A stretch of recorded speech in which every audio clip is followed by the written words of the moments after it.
Morning guys, my car needs an oil change, so before I get into any video stuff, I need a quick gas station oil change trip, and then I'm gonna get into the news, into the vlog, into why you came to click on this damn video in the first place. Look how many of these.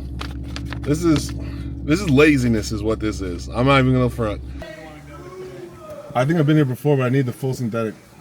While they're doing the oil change, I'm currently reading Rich AF by, who the hell? Vivian 2. I think there's a free version of this book as a podcast, but I actually enjoy reading physical books. And yeah, this was recommended to me, so I'm checking it out. Been asking for me on the road from the west to the east. Brothers don't dab, they just vossy bop. Tell your girl to lick me at the coffee shop. Girls say I'm rude, catch me in the nude. My name's Stiff Chocolate, I got nothing left to prove.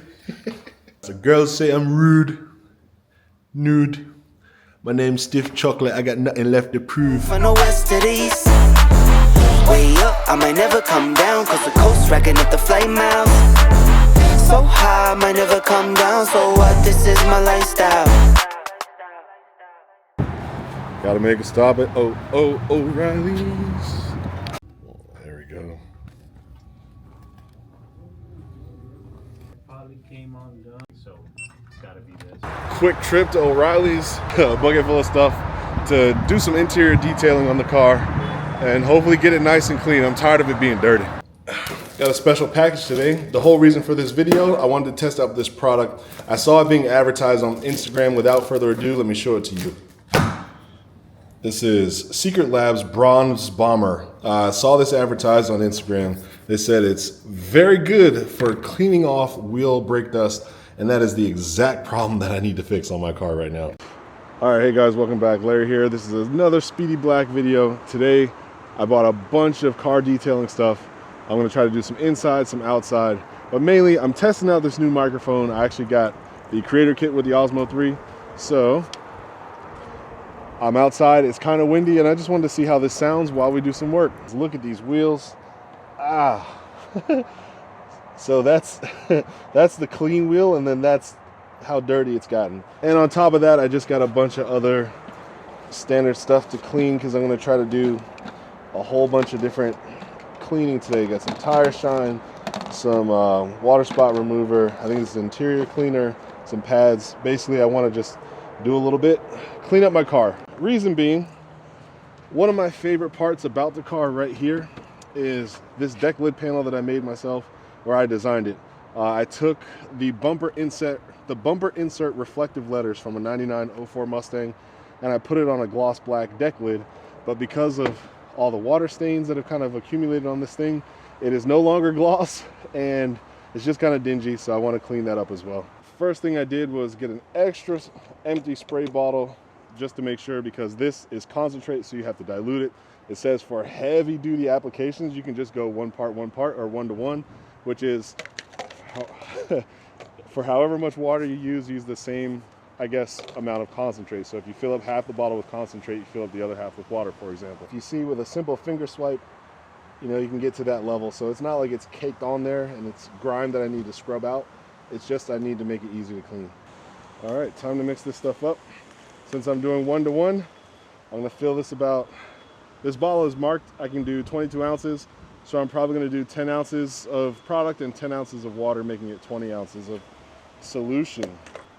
Don't do chemistry near your car. And it's windy out here. This is a terrible idea, but I'm already on camera. Oh my God. Put it off to the side. Stuff's like iodine. All right, got my pre-mix. Well, I may as well call it mix. Gonna cap that thing. And we're just gonna apply it to the wheels and see how it goes. Spray action. So first we gotta thoroughly spray the wheels down, so to try to get as much of this off before the product as possible. Then after that, we're gonna apply the product. We try to do one wheel at a time, or maybe one side at a time, because I don't think you want it to sit longer than a minute. And then you wanna come behind it and clean it all off. All right, so now that the water's rinsed off, now that the wheels are rinsed off, I'm going to basically apply product. It says between 10 and 30 seconds, and then get it on out of there. I already sprayed it. I waited 30 seconds. I hit it with water again, Now I'm gonna go in there with these detail brushes and see if this comes off easy or not. Okay, so here, let me just do a round. The fact that all this, I mean, so here's what I'm observing. All the dust that was in the caked on area is like completely dislodged.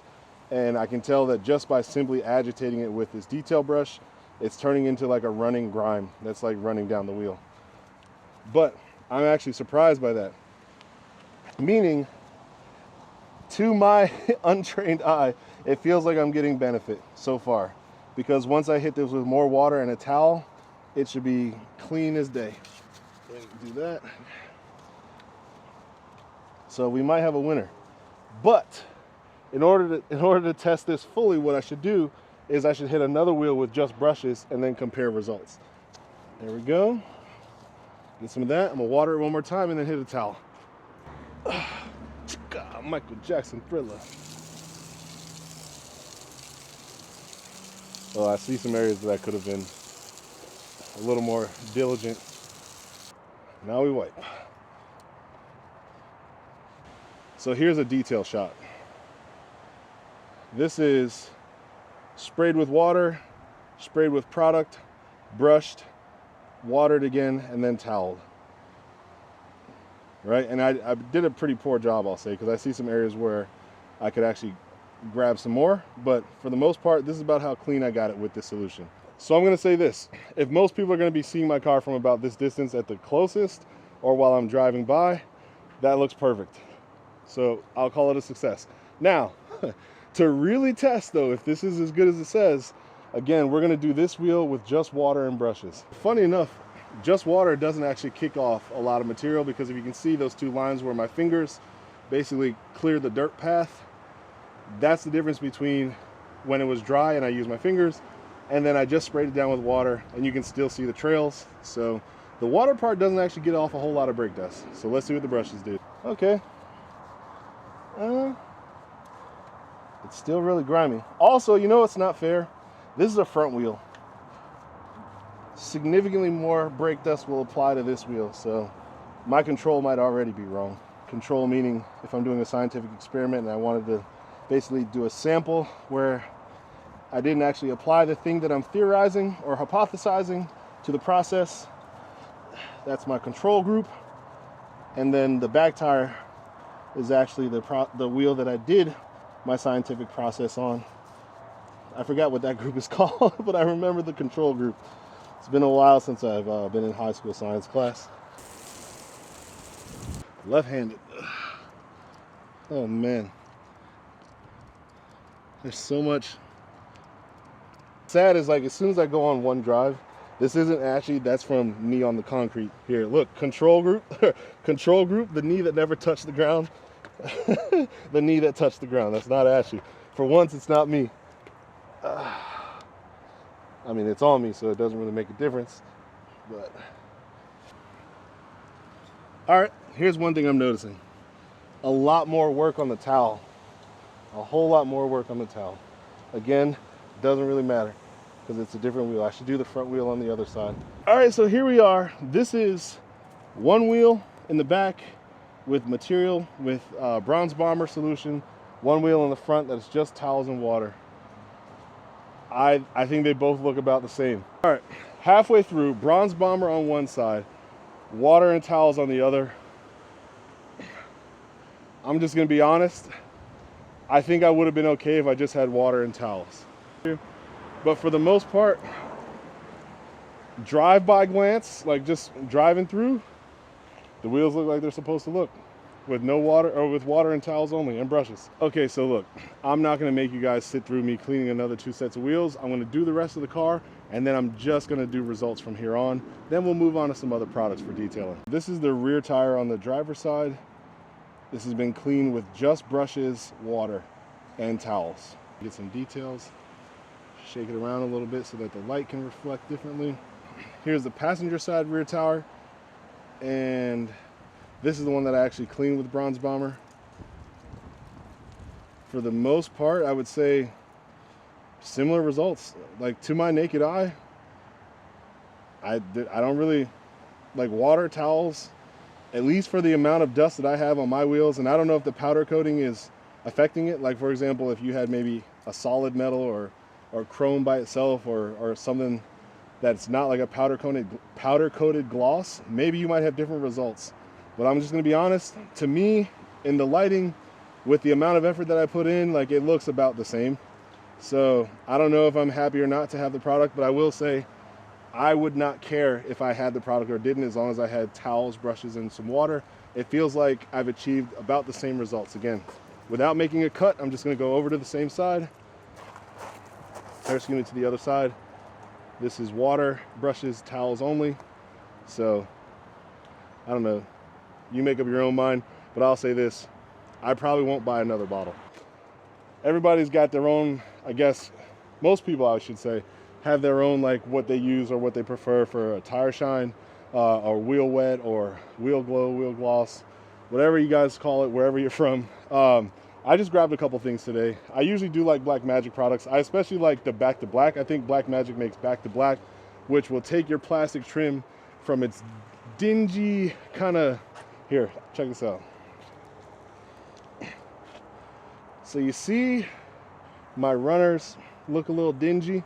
Back to Black pretty much gives that like a nice refresh. And how I actually know of Black Magic is because they make that product and I use their Back to Black. I think Mother's also has like something similar to Back to Black, and I think their names are very similar. So they're in competing markets for those two products. Anyway, I'm gonna throw on some tire wet, make the wheels look nice. Maybe we'll take a side shot before we end the video. Shake and bake. Shake it up. Spray it up. Smooth motion. Try to get good coverage. Hold your breath if you're doing it outside, so you don't gloss your fucking lungs and esophagus. Just let it sit. I'm gonna do the back tire. You probably can't see. If you can't, I'm just gonna cut the video footage. That juicy tire, just one of these. Halfway, pick it up from the other side, halfway. Looks like I got brand new tires. It's a lot easier to tell you if tire shine works. Tire shine is great if your car is gonna sit somewhere for a little while. Like if I was doing a car show, and again, I'm not a professional detailer. I would love it if somebody gives better advice or corrects me in the comments even, but if I was gonna go to a car show, I would actually probably do my tire shine there, spray it up real quick, then wipe down the surrounding areas of the body panels as well, just to make sure that you have nice paint without gloss specks, and then the shiniest wheels and tires you could possibly have. Because if you do this and then you just go start driving like right away, you know, the coating starts to wear down pretty fast. This is something that I would probably do, let's say on a Friday, and enjoy it till Sunday night. To be honest, like don't expect weeks out of this. This is like a days kind of thing. So you get a whole can, you can continue to reapply it. It's a simple, easy thing to do. Again, spray, wait, you may as well do the other wheel. Come back to the first wheel, wipe it down, go to the back wheel, wipe it down, you're done. It's the easiest thing that I do in my little, you know, quick detail regimen. Yeah, so there's not a whole lot to recommend when it comes to tire shiner or wheel wetters or things like that. They all pretty much work. Find one that has the price point that you like or the application style that you like. If you want the aerosol can or if you want the pump sprayer, which is basically just a manual spray bottle. That's probably the biggest difference as far as I know. Maybe there's some more details scientifically between the compounds or whatever. Like I don't even read all that stuff. I'm just gonna be honest with you. They all, from what I've seen, because I don't currently make all my money on my car being as clean as possible, I don't have the eye to tell you which wheel wetter, which tire shine, or which wheel cleaner is the absolute king of the road. Just, they all kind of work. Like the margin or the delta of difference is insignificant for the regular average everyday person, I guess, or even the car enthusiast. I don't know. That's my thoughts. Now to move to the final piece of the exterior before I go to start doing interior stuff. Is we got some water spot remover. Basically how this works, you spray it on, you wait a little bit, you want to wash it off and wipe it down. You spray it directly onto the surface that you're cleaning. Be pretty liberal, as it says on the back of the bottle. But what I do is actually, I just do a full once over real quick, sprit, sprit, sprit, sprit, sprit. Then I go to wiping and massaging it in. Then after it's been massaged in, I come behind it with a wet towel to kind of wash it all. I just cleaned it, so it's looking actually pretty decent. Let me try to just grab a swipe now that it's pretty dry. It feels like it looks a lot better. but it still looks kind of, it doesn't look like it's at its best. I'm sure it's reflecting great because of the sky and the high quality footage, but maybe I can get an angle where, oh no, it's actually, no, I can tell. It's definitely cleaned it. It's definitely a lot cleaner than it was. That's for sure. And I think one of the issues I might be dealing with is just this piece sat outside for a long time with some water spot stuff on it, and there might have actually just been color shift or burning in because where water spot was, the sun is affecting the paint differently than where it isn't, especially after a long period of time. Because no matter how hard I rub, right, like, I mean, I'm really getting in there. Doesn't really look different, but as a whole, much cleaner. You know where I'll probably be able to tell is up under the crease where the sunlight doesn't hit it as well. Excuse me, pardon the interruption. Oh shit. Okay, yep. All right. So here it is. Up underneath where it's harder to receive the same amount of direct sunlight as the panel that's flat and actually closely more angled towards the sky, significant clearance. So I'm inclined to believe that yes, this product actually did a really good job, and even the panel itself, excuse me, is cleaner, but I'm dealing with a combination of elements that just water spot remover isn't going to clean. But that upper strip that's actually angled down is like super clean, like perfect, that original quality gloss. Whereas down here where the sun hits, there's still some spots. So that's on me. Like, R-Truth, my bad. That's on me. Even with the work that I've done, obviously I haven't been around the car for months while I was in Virginia. So there's not a lot I can do. Couldn't avoid most of that stuff, I guess. I don't know. I don't really have excuses. But I am back now, so I'm trying to restore the car now. So for the interior, it should be pretty easy. I only have 3 things that I really care about. One, I have a leather detailer, which is for the seats. 2, just have some wipes to kind of help me catch the interior pieces that are usually pretty dirty, especially after the car's been sitting for a few months. Usually you'll see a lot of like hair fibers or hair, comma, fibers, comma, dirt. Not hair fibers, but really that's the same thing, I guess. And then just some automotive glass cleaner, Rain-X. Because I'm no scientist, I'm no chemist, I actually prefer to just get the product that's for the thing that you're using it for. Sometimes if you just, you know, grab something thinking that it does something similar, there could be a chemical difference that, like for example, my glass inside the house doesn't have little things inside of it that heat up the glass. I don't know if that has anything to do with it. My glass inside the house doesn't have tint, doesn't have film. So for example, this one says safe for tinted windows. I don't know if Windex does or does not affect tinted windows. So because of my ignorance, I prefer to just buy the things that claim that they do what they say that they do. At least you have a better shot of getting it right versus assuming. You know, unless you're a chemist, then I don't know.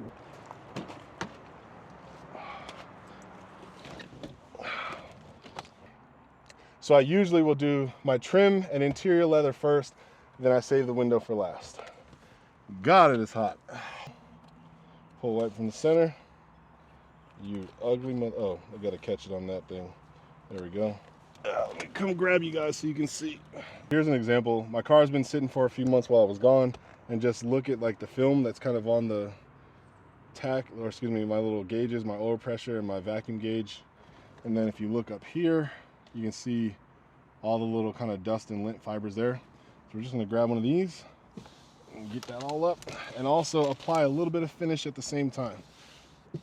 It's a 2-for-1. Start with a stroke far out, then bring it in. It's like you're rubbing your baby down.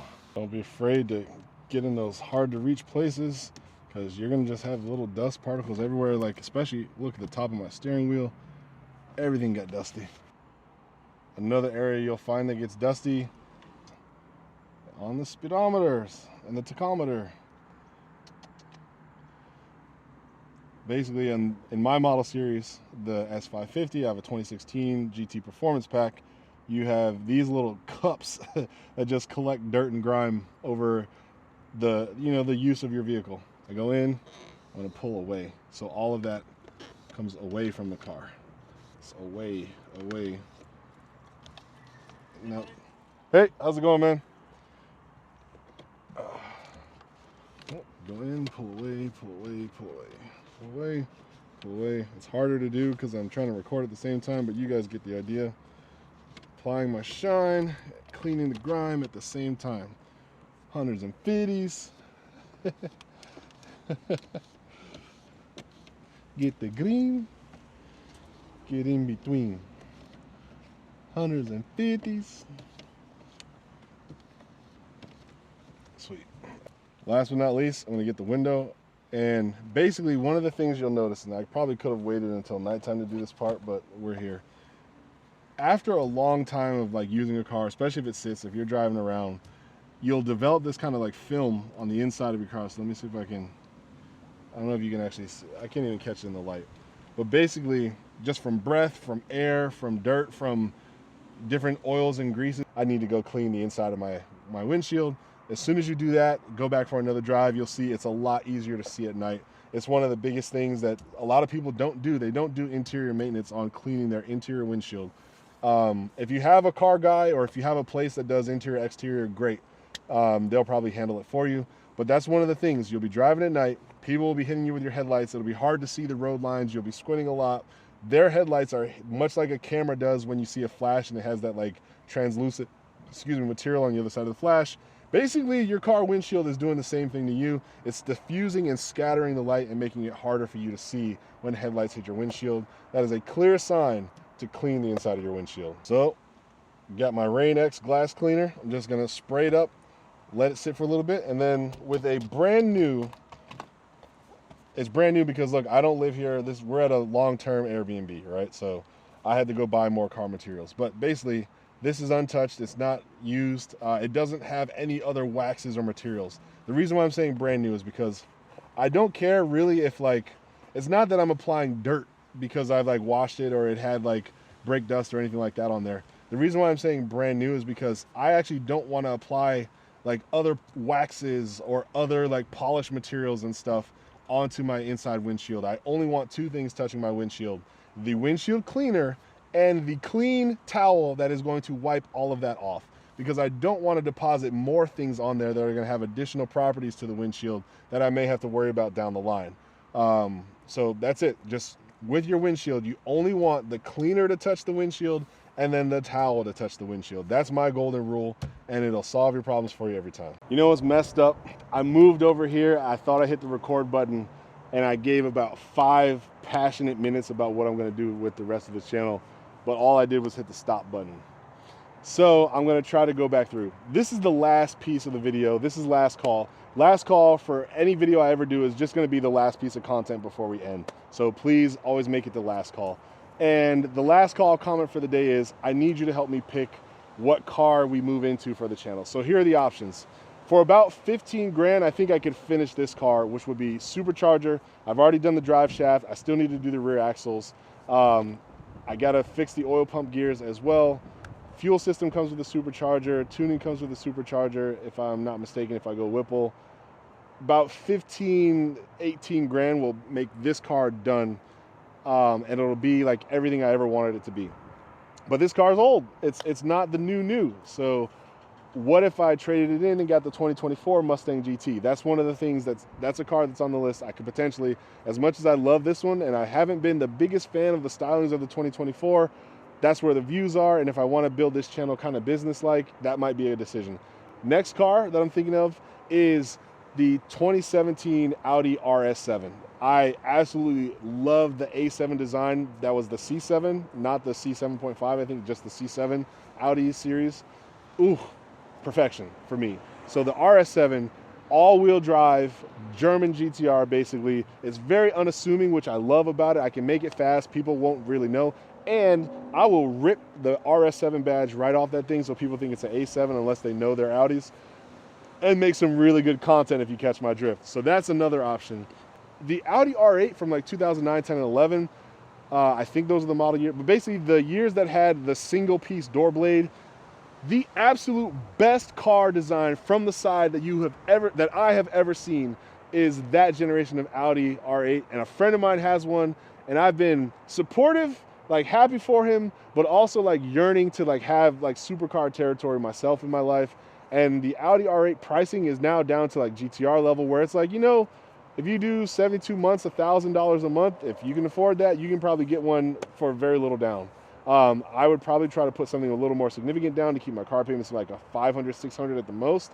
But an Audi R8 falls in that territory. The problem is I'm worried about the same reason why the Corvette C8 and the Z06 are no longer on my list.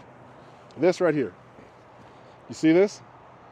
You see this? This is why me having a Corvette C8 doesn't work. Until someone can help me design a seat that's like as thin as a tortilla but still comfortable, maybe carbon fiber with some really nice cushiony foam, but minimizing the seat profile as much as possible so that I can get like an extra 5-6 inches of headroom back, then maybe we can talk C8 again. I was so sad because for my birthday, I wanted to get a Corvette Z06, and I went and just said, well, let me go sit in the C8 and see if I can fit. And I was, again, this is not an exaggeration. When I went to sit down, I sat butt down first and tried to move my knees in. I couldn't even get my head in without trying to do some fucking neck yoga. So that wasn't gonna work. So unfortunately for me, even though a lot of C8s try to pick on me in my Mustang and they're like, I can feel it through the windows when we line up, you know, I wanted to, I literally can't fit. Maybe if we do something with the seats, the C8 might come back to the channel. But for now, with the seats that they have and me being 6'6" and as wide as I am, that car didn't work. So those two cars are off the list, unfortunately. Even the E-Ray, I wanted to. Anyway, last cars, R35 GTR. What about a 2017 R35 GTR? I don't know the fitment issues there, but I've always pined after GTRs. I just love all-wheel drive twin turbo. That, I think, is the main lure for me into moving into another car, is potentially getting into an all-wheel drive twin turbo platform. Can you imagine? I've never driven anything turbo. I've never owned anything forced induction. And this would be potentially my first car that's forced induction with a supercharger. And I've never, I mean, turbo is still forced induction, but I've never felt that like turbo spooling, delivery of power for the twin turbo setups. Something about all-wheel drive twin turbo just being like a street beast has me thinking RS7 or GTR as one of the next project cars if I don't do a 2024 Mustang. I think those are the three cars. Oh, there's a fourth. Hey Larry, if you really want to do this content thing with cars, if you really want to make this channel work and happen fast, you might want to get a car that's very inexpensive, that has a decent following and do cool stuff with it, and be in and out of that car for, let's say, $28,000 total. That means the purchase and the mods before selling it to try to do it all over again, which would be like a 2010 Nissan 350Z. Another friend of mine has one of those. I've driven it. I'm a little cramped, but I made it work. But I think for the views and for the channel, I was able to fully get into the car and actually drive it manual still. I could see myself enjoying that car. Plus, I love the way it looks. That could be an option. So going back over all the options here, 2024 Mustang GT, 2017 Audi RS7, 2016, 17, 15 even Nissan R35 GTR, or maybe get a 350Z and start from the bottom and grind my way up. Those prices I know are kind of all over the place. I'm not going to lie, but I will say this. I'm at least currently, I have to say currently, because my industry is volatile. I work in the video game development industry. I'm currently a design director, and I have a job. I say that laughing, not to flex, but because it's uncomfortable. Like, there has been so many layoffs in the game industry, and the industry is just suffering right now. All that to say, since I work in the game industry, I've been able to make it up to a director level. So that means like I've been able to afford things, and I'm very thankful and I'm very appreciative for the people who've believed in me and given me opportunities to grow my career and help them make their video game products. That has been a godsend to someone who wants to work on and build cars, regardless of having a YouTube channel. That's my thing, you know, that's my thing. I like to do this. I've been doing this ever since I was a kid. It's like, I was maybe 21, 22 when I was doing this YouTube thing, when it first popped off in 2005. Don't do the math. I don't want to know, don't do the math. Just understand I was young. So I've been doing this for a while. No channel has ever popped off, and I've never done it to pop off in a sense. I actually just like making the content. I like doing the video storytelling. I like talking to people and getting to know people that I meet through the car content that I make. So I could just use some help. The last call comment is, of the list of calls that I presented, just let me know your vote in the comments. Do you think I should roll onto a 350Z for cheap and build it up and go? Should I move into the 2024 Mustang and try to take advantage of a lot of people searching for that car and looking for content for that car right now? Should I get my dream non-sports car, which would be the RS7, all-wheel drive twin turbo and just murder everything on the street? Should I go full on Godzilla and get a GTR, same all-wheel drive twin turbo, but people know you're coming when you're driving that one? Let me know. What do you guys think? All right, guys. This is my lifestyle. Fast lane when I pass in the street, bag of money in the passenger seat. Simcoe's been asking for me on the road from the west to the east. Way up, I might never come down, cause the coast racking up the flight miles. So high, I might never come down, so what? This is my lifestyle.